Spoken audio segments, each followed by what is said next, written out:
Next entry है goods purchase ₹20,000, freight paid 400। अब purchases की एंट्री तो सिंपल है, purchases account debited to cash. अब ये जो फ्रेट पे किया, आपको क्या ध्यान रखना है, जो फ्रेट पे किया उसको भी अलग से नोट करेंगे, तो उसकी एंट्री भी होनी चाहिए फ्रेट टू कैश।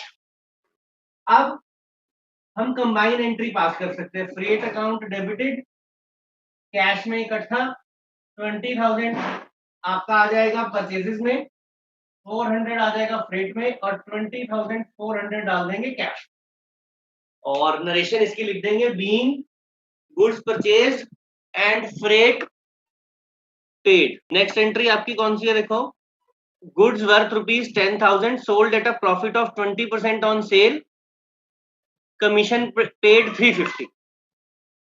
पहले तो ये निकालना पड़ेगा, 10,000 कॉस्ट है, प्रॉफिट जो है 20% ऑन सेल्स है, कॉस्ट दे रखी है और प्रॉफिट जो है वो सेल पे दे रखा है, तो कैसे निकलेगा प्रॉफिट या एसपी सेलिंग प्राइस कैसे निकलेगा, 20,000 इंटू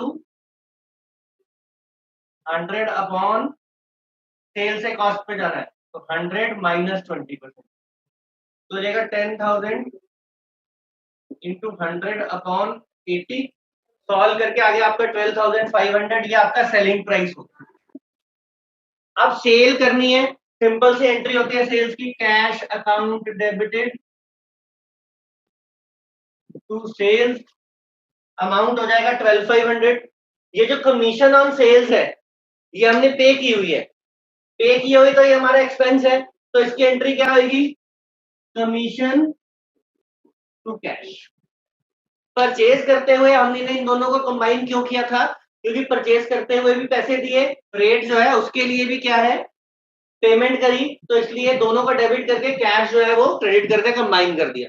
यहाँ पे कंबाइन नहीं कर सकते क्योंकि एक तो कैश रिसीव्ड है और एक में कैश पेड है, तो दोनों की अलग एंट्रीज पास करनी पड़ेंगी, कैश रिसीव्ड की अलग, कैश पेड की अलग पास करेंगे।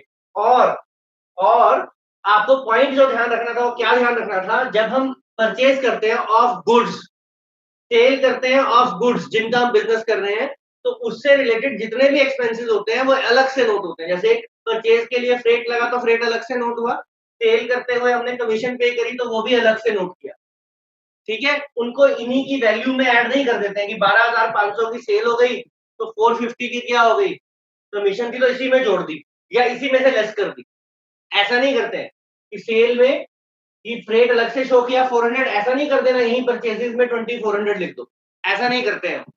ये ध्यान रखना, ये रूल होता है बेसिक जर्नल एंट्री करने का या अकाउंटिंग का, कि जो एक्सपेंसेस ऑन सेल और परचेज ऑफ गुड्स होते हैं they are to be recorded separately, उनको सेपरेटली रिकॉर्ड करते हैं, उनको इन्हीं की वैल्यू में ऐड नहीं करते हैं।